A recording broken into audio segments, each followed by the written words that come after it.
Red wine burned my eyes before it soaked my shirt. It splashed warm, sticky, humiliating. My wife's father standing over me, glass still raised, lips thin with satisfaction. New Year's dinner froze around us, candles flickered, someone laughed. "Respect," he said softly, like a lesson. My sister-in-law clapped once, sharp and cruel. "Thanks, Dad, maybe that'll teach him, filthy pig." I didn't wipe my face. I didn't blink. I felt my hands curl around the chair, wood groaning under my grip.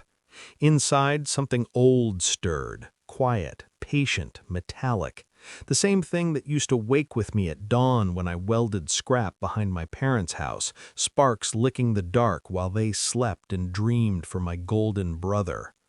My wife didn't move, not to stop them, not to look at me.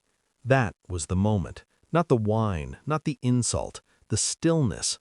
I stood, pulled my phone from my pocket. One call, no words, just a breath into the receiver, and then silence again. They were smiling when I sat back down. They had no idea who they were dealing with. The disrespect wasn't new, it had a lineage. My family taught me early what mattered. Not my welding exams, not the burns on my arms, not the nights I studied metallurgy while my brother rehearsed excuses. When he needed me to skip my certification exam, just this once, my mother called me selfish. "Family comes first," she said.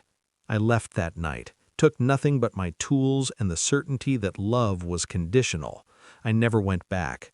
I built a life anyway. Steel paid well if you were precise. Quiet, patient.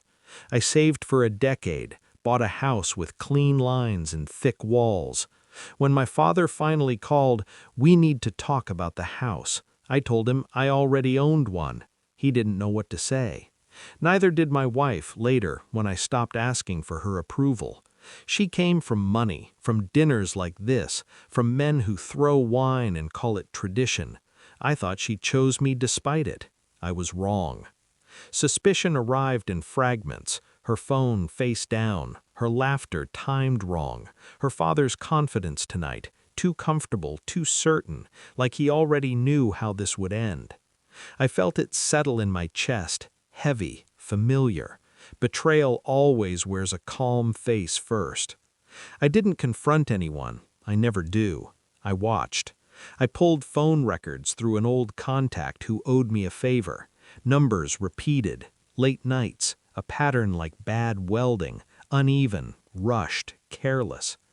I checked dates, business trips that overlapped with her girls' weekends, hotel receipts folded too neatly back into her wallet.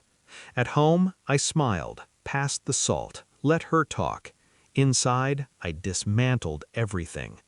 I remembered my mother's voice calling me selfish, my brother's grin, the way respect was always something I had to earn twice.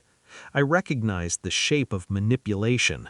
It was the same mold, just poured richer. I requested one more thing, a DNA test. Not for a child, no, for peace of mind, I told myself, for proof, for the last lie to have nowhere to hide. While we waited, I planned. No anger on the surface, no cracks. Control is a craft. You learn it when heat can ruin everything. The email arrived at 6:12 a.m. I read it once, then again. Clean, clinical, unforgiving. The affair wasn't new. It predated the marriage. Her father knew, approved, helped conceal it. Money moved, stories shaped, dinners staged like theater. I was never the son-in-law. I was the project. At breakfast, I slid my phone across the table. No speech, no accusation. "Is this real?" I asked. She didn't cry at first. She stared, lips parted like someone who had forgotten their lines. Then her hands shook. Then came the sobs. Apologies tangled with excuses. I watched quietly. I had already processed this, days ago, weeks ago, in silence.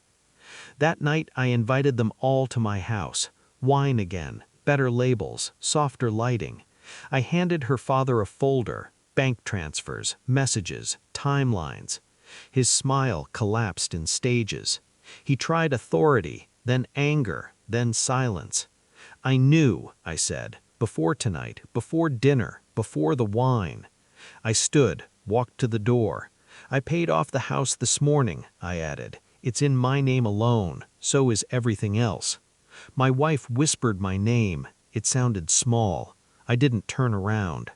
Later, alone, I scrubbed the last stain from my shirt. Red faded to nothing. Steel fixtures gleamed under the light. Order restored. I thought of my welding dreams, the sparks, the focus, the way metal obeys when you understand its limits. I thought of my family, of her family, of how all of them mistook my silence for weakness. They were wrong. I don't hate them. Hate is loud, messy. This is cleaner. I locked the door, shut off the lights, and felt nothing at all, which finally was power.